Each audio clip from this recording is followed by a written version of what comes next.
And a few minutes later, you could hear the footsteps again and see the creaking, and the door started keeping open. He just kept getting up and running around and was convinced that there was a logical explanation for all of this. And we never did come across it. But what I thought was really interesting was shortly before we moved, I was hanging out with my neighbor one day because it was a retired couple who lived next to us. And we're just chit-chatting over the fence. He loved gossiping, knew everything about everyone in the neighborhood. It was great. I got a couple of those on my street. Oh, yeah. Oh, I love the retirees. They know everything. So we're chatting, and he goes, does anything weird ever happen in your house?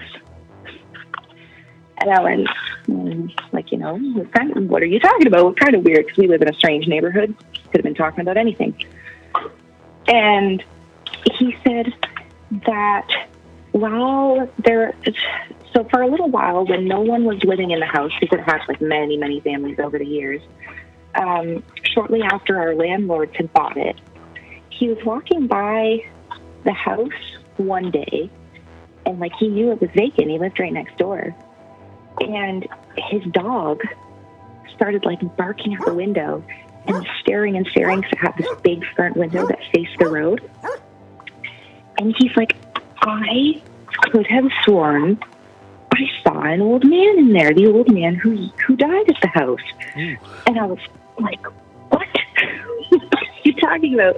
And he's like, yeah, it only happened the one time, but I just thought that was so strange. And he's like, I know nobody was living there at the time. There were no cars in the driveway, but like my dog was freaking out, and I could have sworn it was him. So like we moved right after that. I didn't get to ask him much more, but I was not the only person who saw ghosts in that house.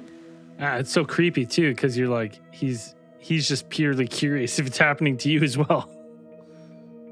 Yeah, and like it's just not a good energy. Like stuff would go missing in the house all the time. Like we would tell the ghost to fuck off because we're trying to sleep here, walking up and down the hallways and shit, keeping us up. Man, that's pretty spooky. So what was like when stuff would just go missing? Would it just pop up randomly, or like areas you've already searched? Yes. So there would be things like one time I was searching for this bag of